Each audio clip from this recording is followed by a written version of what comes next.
जिंदगी में याद रखो अजीज दोस्तों, अल्लाह के नबी सल्लल्लाहु अलैहि वसल्लम और सहाबा किराम की जमात को छोड़कर हमारे लिए अगर कोई महबूब और अजीज बन जा रहा, गुमराही की जिंदगी आप गुजार रहे हैं। हमारे लिए अल्लाह के रसूल सल्लल्लाहु अलैहि वसल्लम और सहाबा किराम से ज्यादा अजीज कोई हो ही नहीं सकता। हर एतबार से अगर आपके करीब कोई और अजीज है, गुमराही की कुछ ना कुछ परत आपके पास अभी भी मौजूद है। इसलिए कि कोई और अजीज हो जाएंगे, उनका ठिकाना तो वो लेकर जाने वाले हैं, लेकिन उनकी अजीजियत और कुर्बत आपको कहीं गुमराही में डालकर आपके ठिकाने को बर्बाद ना कर दे। शायद इस मस्जिद में तो वो लोग नहीं होंगे, लेकिन इस वीडियो के जरिए उनको पैगाम है अजीज दोस्तों, जो एसआर के शाहरुख खान और आमिर खान साहब को कुछ दिन पहले ये देखकर कि साहब सऊदी अरेबिया में अल्हम्दुलिल्लाह उम्रा कर आए, अल्लाह उनकी उस इबादत को कबूल कर ले।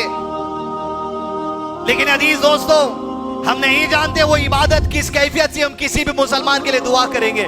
मैं ये भी नहीं कहूंगा कि वो खारिज इस्लाम में कुफ्र है, वरना किसी इंडिविजुअल पर ऐसे कह देना यही तो तकफीर है जिससे उलमाए किराम ने रोका। लेकिन अजीज दोस्तों, उसकी इबादत वो कबूल होती या नहीं होती, हदीस और कुरान मजीद की उस बात में देख लीजिए ना। फिर कहने वाले कह रहे हमको तो क्या है, मीडिया पे न्यूज रहती, कुछ भी आ जाता कि पठान की रिलीज से पहले आप छुप कर कहीं गए थे और कहीं माथा टेक दिए थे। याद रखो, वो दोनों से तो कहना मकसद नहीं है, लेकिन उनके पीछे जो मुतासिर हैं, उनकी कुर्बत जिसको हासिल है, जो अजीज है, वो जो नौजवान लड़के लड़कियां, याद रखो शिर्क वो अमल है जो सारी इबादतों को बर्बाद कर देता है। अब वो जो इबादत हुई है उमरा की, ये शिर्क की वजह से बर्बाद है। अगर मैं और आप ये कह दें अल्लाह उनकी इस इबादत को कबूल कर ले, तो फिर ये अमल ऐसा था, बर्बाद हो चुका हुआ अमल। इसीलिए कि अल्लाह ने कुरान मजीद में इरशाद फरमाया, तर्जुमा इस तरह है, अगर ये अंबिया किराम भी शिर्क करते, इनकी सारी नेकियां बर्बाद हो जाती।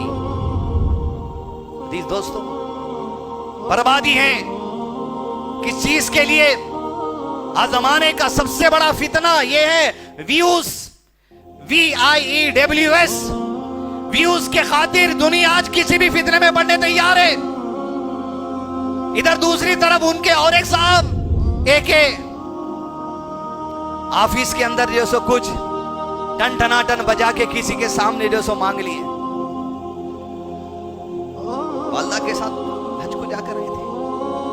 आपकी इबादतें किस दर्जे पर कबूल है, हम नहीं कबूल हुई ये भी नहीं बोल सकते, लेकिन जाहिर से जरूर ये कहेंगे कि इनसे अगर तुम मुतासिर हो गए, इनसे अगर तकर्रुब हासिल कर लिया, याद रखो इनका ये अमल जो 4 दिन पहले हुआ वो हज को भी बर्बाद कर दिया। वो हज भी बर्बाद, वो उम्रा भी बर्बाद, शिर्क की वजह से। मुसलमानों, तुम अगर इनसे मुतासिर हो नहीं और तुम मस्जिद में आके 5 वक्त की नमाज पढ़ रहे, तुम भी उम्रा को जा रहे, तुम भी हज को जा रहे, लेकिन तुम्हारा सर किसी कब्र पे टिक रहा, इस अकीदत के साथ ये नफा देगा, ये नुकसान से बचाएगा, तुम्हारी नमाज हज उम्रा सब बर्बाद है।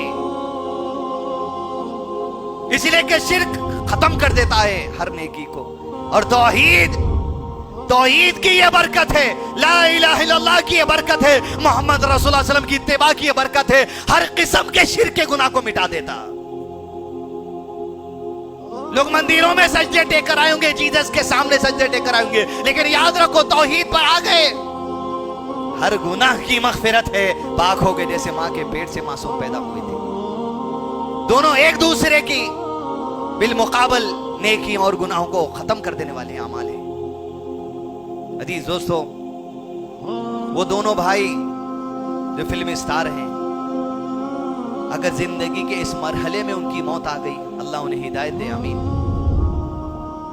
और वो लोग जो इनसे कुर्बत हासिल कर चुके, अगर आपका भी वही नजरिया है और आपकी मौत अगर इस मरहले में आ गई, अमर इब्न अल-आस कहते हैं, मैं मेरी जिंदगी के उस मरहले से सोचकर शुक्रगुजारी करता हूं कि जिस मरहले में मैं इस्लाम और रसूल और अल्लाह के खिलाफ काम करता था, अल्लाह उन दिनों में मौत नहीं दिया।